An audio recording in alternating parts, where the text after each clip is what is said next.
રાજમહેલ road પર આવેલ મરીમાતાના ખાંચામાં લારી ગલ્લા ધારકોને દબાણ ન કરવા વડોદરા મહાનગરપાલિકાની દબાણ શાખા દ્વારા સૂચના આપવામાં આવી છે। વડોદરા મહાનગરપાલિકાની દબાણ શાખાની ટીમ વોર્ડની ટીમ દ્વારા એસઆરપીની ટુકડીને સાથે રાખી આજે રાજમહેલ રોડ ખાતે આવેલ મરીમાતાના ખાંચામાં રસ્તો ખુલ્લો રહે તે માટે લારી ગલ્લા ધારકોને દબાણ ન કરવા સૂચના આપવામાં આવી છે અને જો 1 કે 2 દિવસ પછી ફરી દબાણ જોવા મળશે તો માલ સામાન સહિત લારી ગલ્લા પણ જપ્ત કરવાની અધિકારીઓ સૂચના આપી હતી।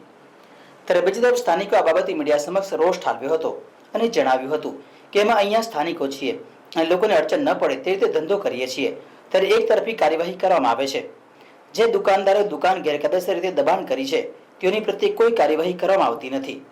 આજે મરીમાતાનો ખાંચો છે, ત્યાં પાર્કિંગ એટલું બધું હતું ને એની સાથે લારી ગલ્લા હતા। લારી ગલ્લાવાળાને અત્યારે હાલ આજના દિવસ પૂરતું કે ભાઈ આ રીતના ના મૂકો, કોઈને નડતર ના થાય એ રીતના લારી ગલ્લા હટાવી લેવાનો એ રીતના પાર્કિંગનો વિષય અમારે પાર્કિંગ ટ્રાફિક જોડેનો છે। અમે ટ્રાફિક સાથે પણ લાયસનિંગમાં છે, ટ્રાફિક બ્રાન્ચ સાથે વાત કરી અને એમની જોડે ટાઈપ કરીને આ નિરાકરણ આવે એ રીતની કાર્યવાહી કરી।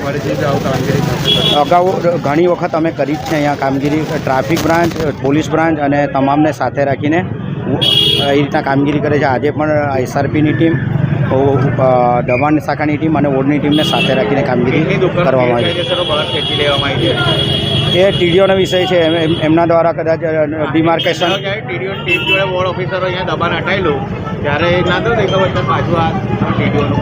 ટીડીઓનો પ્રોગ્રામ હશે, એમના લેવલનું હશે, એ લોકો ડિમાર્કેશન કરીને એમના લેવલે કરશે। અમારે ફક્ત વોર્ડ લેવલે હંગામી દબાણ હોય છે એની અમે કામગીરી કરીએ છીએ અને ટીડીઓનો પ્રોગ્રામ આવે તે વખતે પણ અમે સાથે રહીએ છીએ।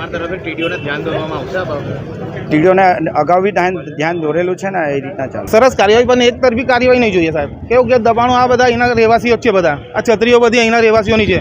એક તરફી કાર્યવાહી કરે છે કે ગરીબોને હટાવવાના છે, આ દુકાનોનું કટિંગ છે એ નહીં જોવું। એક જ તરફી કાર્યવાહી, ગરીબોને હેરાન કરવાના છે, અહીંના રહેવાસીઓ જ છે બધા છત્રીવાળા। આ બધા કટિંગો માર્કિંગ કરી ગયા છે, આજે 7-8 મહિના થયા છે। એનું ક્યારે થશે? એનું ક્યારે થશે? આ બધો કચરો આ દુકાનવાળાનો છે, કોઈ છત્રીવાળાનો નહીં। આ કચરો કચરો તો જોઈ લો કેટલો ઢગલો નાખી દેવાનો। હા, ડિમોલેશનની અરજીઓ આપેલી છે।